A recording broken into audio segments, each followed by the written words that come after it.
Now, Louisiana's best newscast, live in high definition.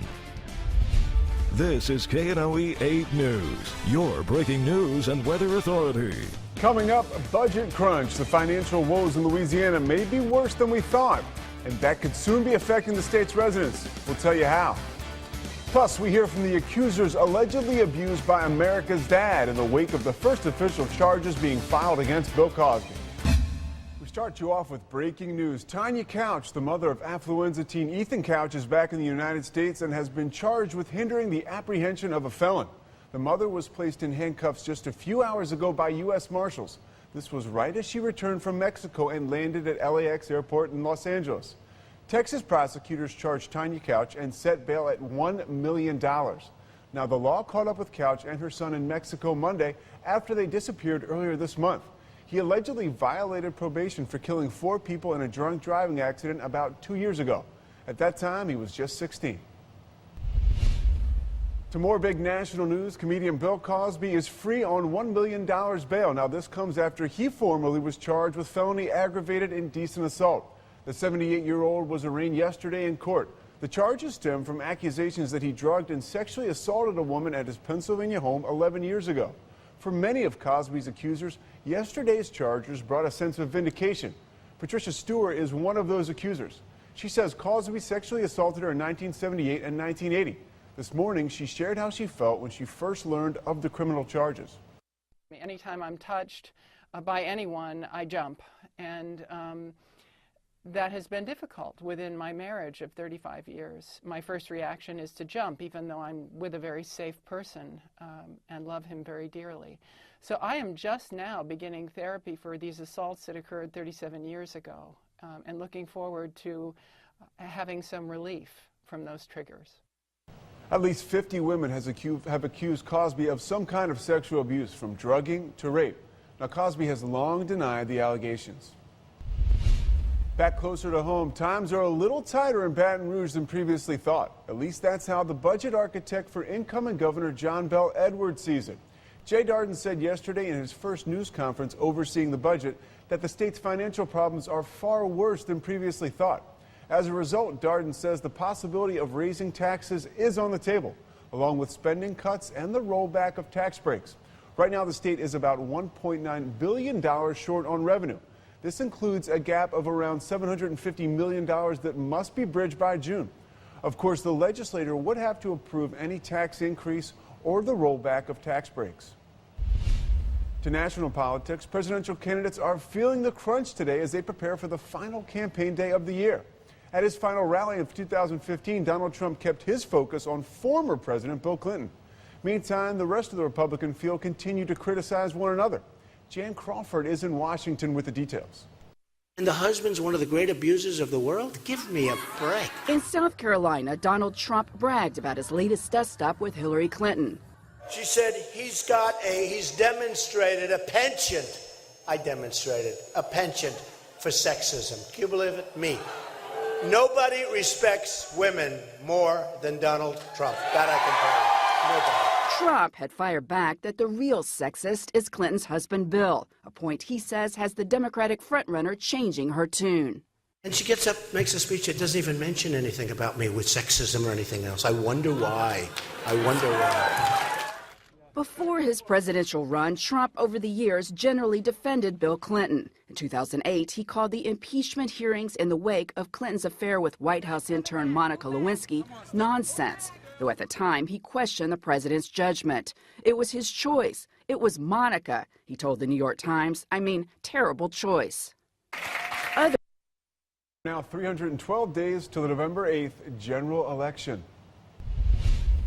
The I-20 Economic Development Board has chosen an attorney for the suit brought on by developer Eddie Hakem. Now, there was some controversy last week when the board was accused of trying to hire an attorney behind closed doors.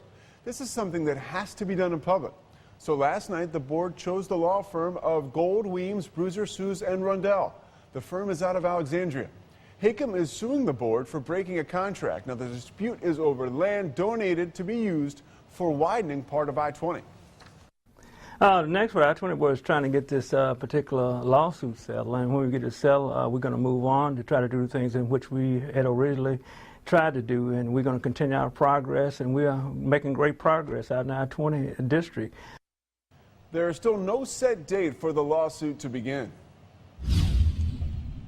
The LAPD is warning New Year's Eve partygoers to remember that what goes up must come down. And if it's a bullet being fired into the air at midnight or any other time, it's illegal. And if it's your bullet, you could spend a year behind bars. And if that bullet kills someone, it's murder. Police drove those points home at a news conference yesterday. Ringing in the new year with gunfire is illegal and will not be tolerated in the county and city of Los Angeles. What goes up must come down. And firing a weapon indiscriminately in the air is inherently dangerous, and the path of the bullet when it comes down is unpredictable. The last death in Los Angeles attributed to celebratory gunfire was 9-year-old Brian Perez, killed in 1999. All right, coming up, wait till you hear why Oprah Winfrey is back in the news. Plus, Tim Levine has your final forecast for 2015 and will tell us what to expect as we venture into 2016.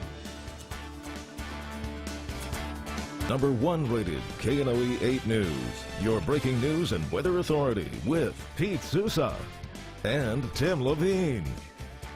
In economic news this afternoon, new employment numbers are out for Louisiana. The state says 30,000 more people were without jobs last month as compared to this time last year. They say the unemployment rate also went down. Economists say this is most likely due to people dropping out of the workforce.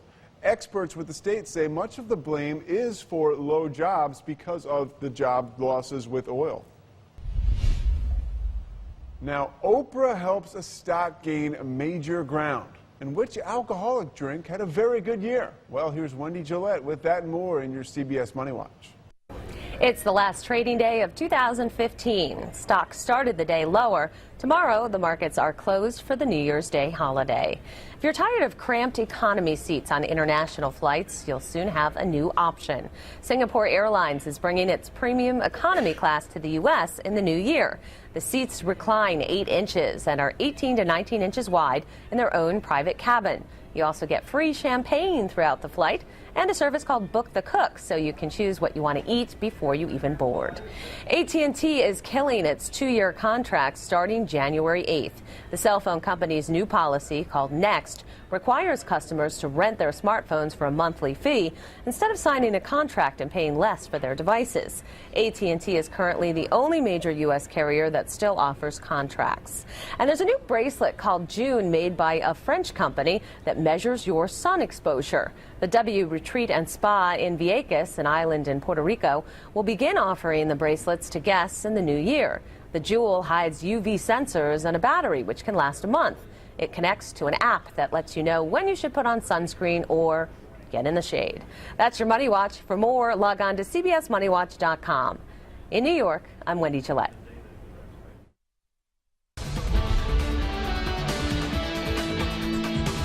The U.S. Army Corps of Engineers is taking swift action. This as flooding from the Mississippi River threatens our region.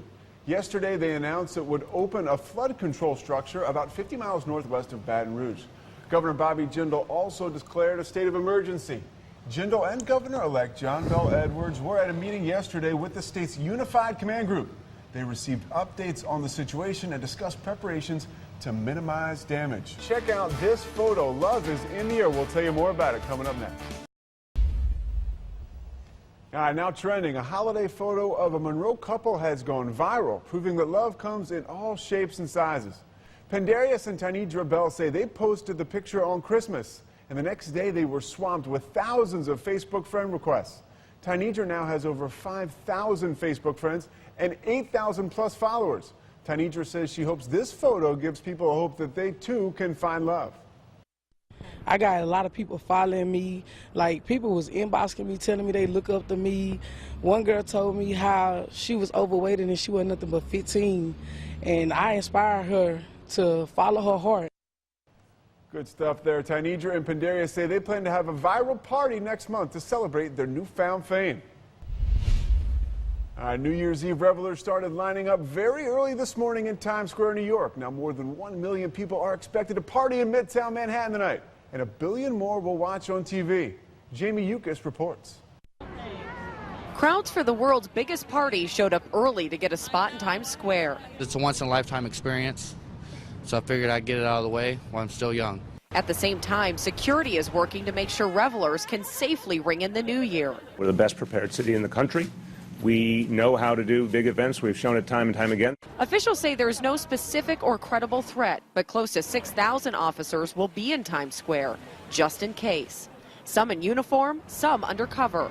Snipers will be on rooftops, garbage cans removed, manhole covers sealed shut, and radiation detectors deployed. Both through our capabilities on the threat analysis beforehand, the prevention side of it, as well as the capability to respond very quickly. We believe we are as prepared as anybody can be. Spectators will be searched. Once in place, revelers cannot get outside of these pens, and no backpacks or large bags are allowed.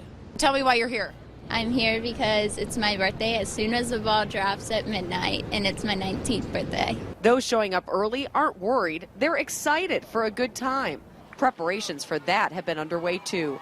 Organizers have already tested confetti, and the ball had its test run and is ready for its midnight descent. In New York, Jamie Yukas, KNOE 8 News. At the stroke of midnight, the lights on the New Year's Eve ball are turned off, and the numerals of the New Year's Eve 2000